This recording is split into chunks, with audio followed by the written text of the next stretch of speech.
Bismillahirrahmanirrahim. Assalamualaikum warahmatullahi wabarakatuh.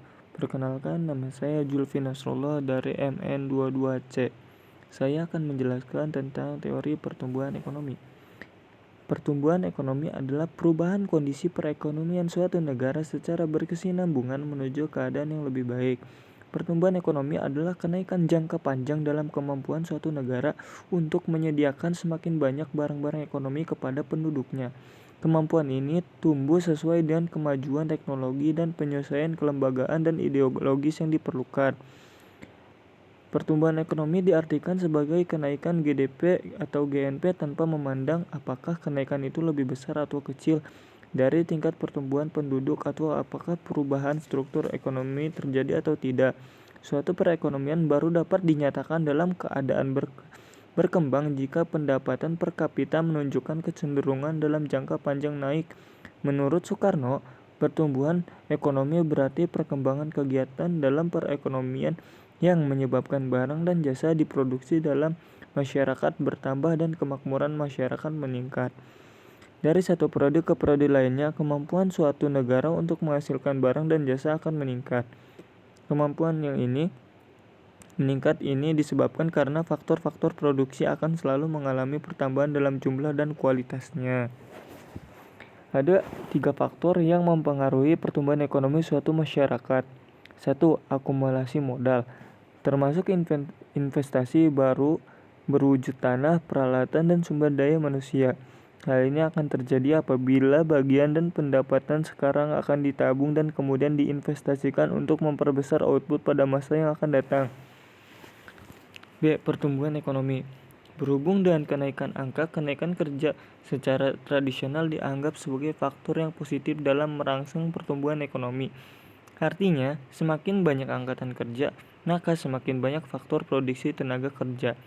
Sedangkan semakin banyak penduduk akan meningkatkan pasar domestiknya. C. Kemajuan teknologi.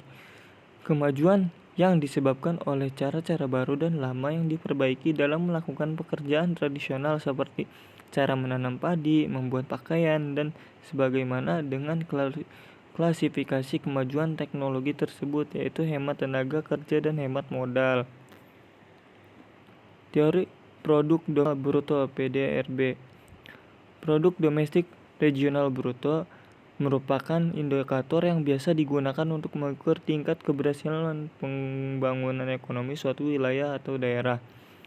Produk domestik regional bruto adalah jumlah nilai tambah barang dan jasa yang dihasilkan dari seluruh kegiatan perekonomian di suatu daerah.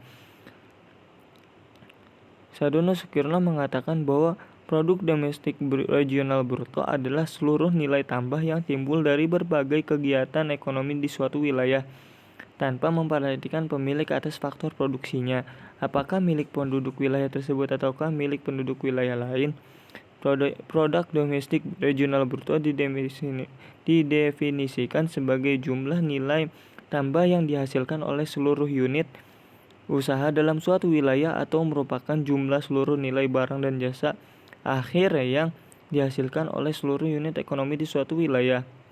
Badan Pusat Statistik 2008, hasil penghitungan PDRB disajikan dalam 2 versi penilaian. Pertama, PDRB berdasarkan harga berlaku yang menggambarkan nilai tambah barang dan jasa yang dihitung dengan menggunakan harga yang berlaku pada tahun yang bersangkutan.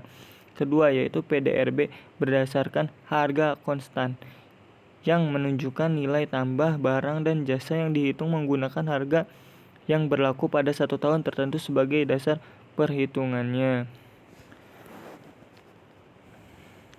2. Pendekatan pendapatan. PDRB balas jasa yang diterima oleh faktor-faktor produksi yang ikut serta dalam proses produksi di suatu wilayah dalam jangka waktu tertentu. Balas jasa faktor produksi yang dimaksud adalah upah, gaji, dan sewa tanah, bunga, dan keuntungan. 3. Pendekatan pengeluaran. PDRB dihitung berdasarkan semua komponen permintaan akhir yang terdiri pengeluaran konsumsi rumah tangga, konsumsi pemerintah, investasi swasta, dan ekspor neto.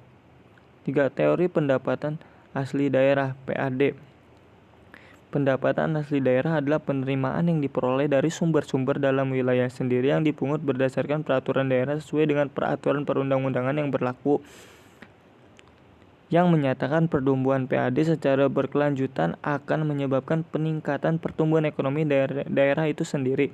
Dengan demikian, pendapatan asli daerah merupakan sumber pendapatan yang asli berasal dari potensi daerah. Pemerintah daerah dapat menggali sumber pendapatan asli daerah tersebut secara optimal. Sumber-sumber pendapatan asli PAD. 1A. Pajak daerah. Pajak daerah adalah peralihan kekayaan dari pihak rakyat kepada kas negara untuk membiayai pengeluaran rutin dan surplusnya digunakan untuk investasi publik. Dengan kata lain, pajak daerah adalah pajak wewenang yang pungutannya ada pada daerah.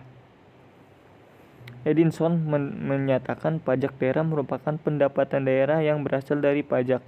Edinson menyatakan bahwa pajak daerah merupakan iuran wajib yang dilakukan oleh orang pribadi atau badan tanpa imbalan langsung yang seimbang, yang dapat dipaksakan berdasarkan undang-undang yang berlaku, yang hasilnya digunakan untuk membiayai penyelenggaraan pemerintah daerah dan pembangunan. Pengertian pertumbuhan ekonomi. Dikutip dari Investopedia, pertumbuhan ekonomi adalah peningkatan produksi barang dan jasa ekonomi dari satu periode ke periode lainnya. Pertumbuhan ekonomi dapat diukur secara nominal atau real disesuaikan dengan inflasi. Pertumbuhan ekonomi adalah dilihat dan diukur dengan cara membandingkan komponen yang dapat mewakili keadaan ekonomi suatu negara masa kini dan periode sebelumnya. Komponen yang digunakan untuk mengukur pertumbuhan ekonomi adalah Produk Nasional Bruto (PNB) atau PDB. Sementara dikutip dari laman Gramedia Blog, pertumbuhan ekonomi adalah proses perubahan yang secara berkesinambungan menuju kondisi yang lebih baik dalam kondisi perekonomian suatu negara.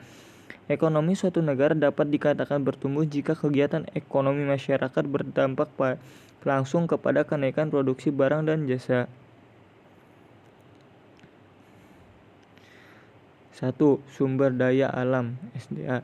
Faktor utama yang mempengaruhi pertumbuhan ekonomi adalah sumber daya alam, yaitu sesuatu yang berasal dari alam, mencakup kesuburan tanah, letak dan susunannya, kekayaan alam, mineral, iklim, sumber air, hingga ke sumber kelautan.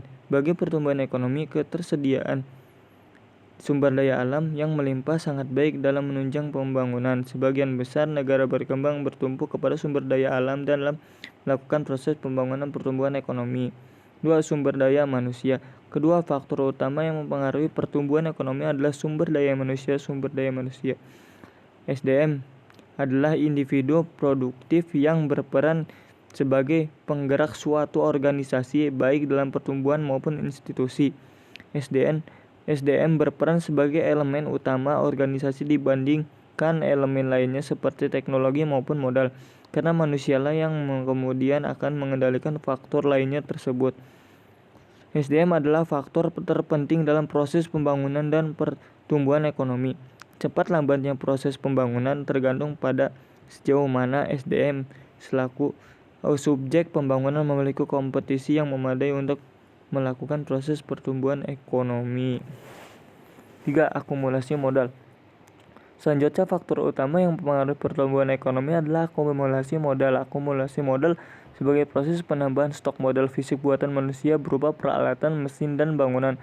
Apabila stok modal naik dalam waktu tertentu, maka disebut juga akumulasi modal atau pembentukan modal. 4. Tenaga manajerial dan organisasi produksi.